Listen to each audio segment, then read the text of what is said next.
असम में हिमंता बिस्वा शर्मा की सरकार ने एक ऐसा फैसला लिया कि जिसकी गर्मी असम से लेकर हैदराबाद तक में महसूस की जा रही है। पिछले 12 साल में बीजेपी सरकार ने कई ऐसे फैसले लिए जिसे कांग्रेस ने अपनी राजनीति की वजह से ठंडे बस्ते में डाल दिया था।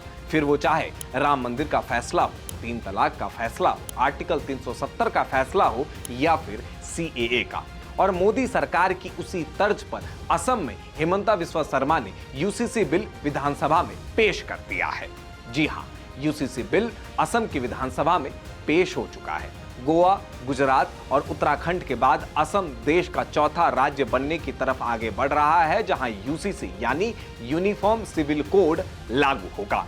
लेकिन अब इसी कोड को लेकर AIM के प्रमुख और हैदराबाद से सांसद असदुद्दीन ओवैसी को मिर्ची लग गई है। शायद इस बार मिर्ची बड़ी तीखी भी है क्योंकि ओवैसी साहब ज्यादा बिलबिला रहे हैं।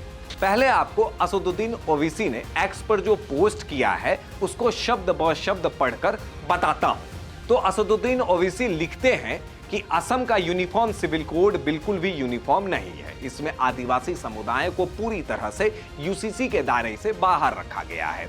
अनुच्छेद 29 के तहत हर समुदाय को अपनी संस्कृति की रक्षा का अधिकार है, लेकिन सिर्फ आदिवासियों की स्वायत्तता ही क्यों सुरक्षित रखी जा रही है। यह ऐसे कानून को थोपना है जिसे कोई नहीं चाहता। संविधान सभा ने भी अनिवार्य UCC की कल्पना नहीं की थी।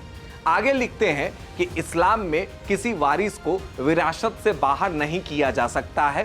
कोई व्यक्ति वसीयत लिखकर अपनी पूरी संपत्ति सिर्फ एक बेटे को नहीं दे सकता या अपनी बेटी को विरासत से वंचित नहीं कर सकता। लेकिन ये UCC किसी को भी वसीयत लिखकर अपनी बेटियों का उनका उचित हिस्सा देने से इनकार करने की अनुमति देता है। ये किसी भी तरह से लैंगिक न्याय कानून नहीं है।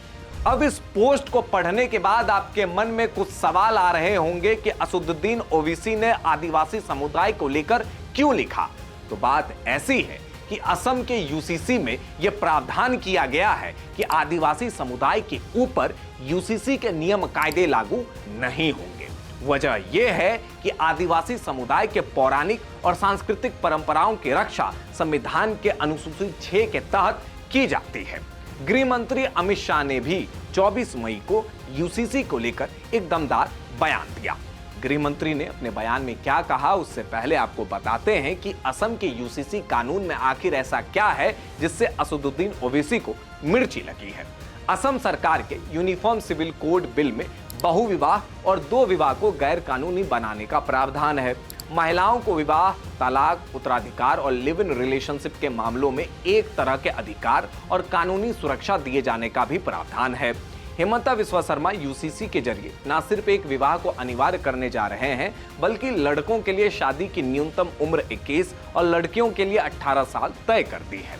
इसके अलावा सभी शादियों और तलाक के मामलों को 60 दिनों के भीतर रजिस्ट्रेशन करवाना अनिवार्य कर दिया गया है। अब आते हैं गृह मंत्री अमित शाह के UCC को लेकर दिए गए उस बयान के बारे में बताते हैं जो उन्होंने दिल्ली में आयोजित एक समारोह में दिया था। अभी एक षड्यंत्र शुरू हुआ है कि UCC जनजातियों को अपनी संस्कृति से, अपनी परंपराओं से जीने के अधिकार से वंचित करेगी। मैं आज इस मंच से नरेंद्र मोदी सरकार के गृह मंत्री के नाते स्पष्ट कर देना चाहता हूं, UCC की कोई पाबंदी वनवासी जगत पर, वनवासी व्यक्ति पर लगने वाली नहीं। गृह मंत्री अमित शाह और असम में लागू हो रहे UCC के नियम साफ बतलाते हैं कि कहीं से भी जनजातीय समुदाय के साथ कोई भी जाति नहीं की जा रही है। लेकिन असदुद्दीन ओवैसी को मिर्ची लगने की वजह है पॉलीगेमी यानी बहुविवाह। और UCC लागू होते ही पूरे राज्य में एक नियम लागू हो जाएगा। हिंदू, मुस्लिम, सिख, ईसाई सबको एक विवाह करना होगा। UCC में यह भी प्रावधान है कि भारतीय न्याय संहिता के तहत 2 विवाह और बहुविवाह के लिए 7 साल तक की कैद हो सकती है। जबरदस्ती, बल प्रयोग या तथ्यों को छिपाकर की गई धोखाधड़ी वाली शादियों के लिए भी 7 साल तक की कैद और जुर्माना का प्रावधान है। अभी तक की कहानी और UCC के नियम कायदे से ये समझ गए होंगे कि मजहब की राजनीति करने वालों को मिर्ची इसलिए लग रही है क्योंकि वो अब लोगों को मजहब के नाम पर बरगला नहीं पाएंगे। वैसे आपको क्या लगता है, देशव्यापी तौर पर यूसीसी को लागू कर देना चाहिए और असम में जो यूसीसी लागू करने की कवायद शुरू की गई है वो सही है या गलत? अपनी राय हमें कमेंट बॉक्स में जरूर बताएं। देखते रहिए DNI।